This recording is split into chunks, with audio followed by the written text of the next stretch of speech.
Il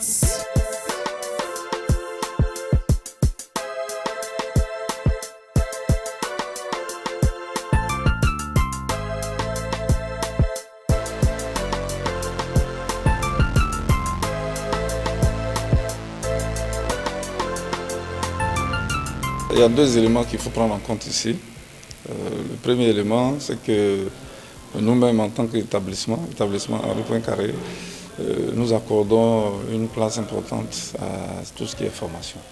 C'est en cela d'ailleurs que nous avons créé le cabinet de formation, de suivi et d'insertion, cabinet qui a été par la suite agréé FDFP. Et ce cabinet est donc chargé de renforcer nos capacités, les membres de l'administration, les enseignants et autres, et puis également, surtout, nos étudiants pour leur formation en entrepreneuriat et autres. Donc c'est une habitude pour nous, c'est ce que nous avons donc l'habitude de faire, former notre personnel parce que nous recherchons la qualité, nous recherchons la performance. Et, vous savez, les formations continues sont nécessaires, contrairement à ce que beaucoup pensent, que c'est une perte de temps, mais nous accordons du prix à cela parce que ça permet toujours aux travailleurs de remettre à jour ses connaissances et de s'améliorer et donc d'être plus productifs pour l'entreprise. Le deuxième élément, le deuxième aspect, c'est que nous avons été choisis, l'établissement Henri Poincaré de Bouaké, nous avons été choisis par le ministère pour une phase d'implémentation en ce qui concerne un grand projet national qui est appelé le COP, Contrat d'objectifs et de performance.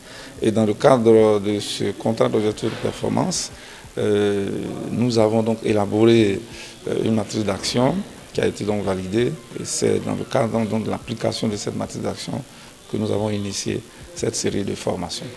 La première formation va concerner donc aujourd'hui, comme vous le voyez, nos comptables. Parce que comme le dit l'agence est le nerf de la guerre, si nos comptables sont bien renforcés, nous pensons que nous pourrons donc avoir de bien meilleurs résultats à divers niveaux, en matière de gestion, en matière de comptabilité et tout ça. Et puis, la deuxième série, ça va être le 5.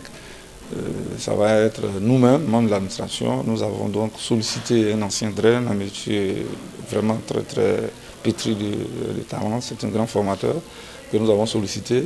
Il va donc venir renforcer les capacités de nous-mêmes, tous les directeurs et tous les autres membres de l'administration, avec des thèmes assez poignants, assez importants en matière de leadership, de management et tout cela. Et puis enfin, nous allons boucler cette première série de formations avec les enseignants. Parce que vous savez, nous sommes dans une école, c'est un établissement, et si nos enseignants sont bien formés, nous pensons que cela va agir également, impacter nos résultats. Donc le samedi, ça va être le tour de nos enseignants. Voilà, donc c'est les deux, si vous voulez, les éléments qui font que nous sommes dans ce cadre de la formation.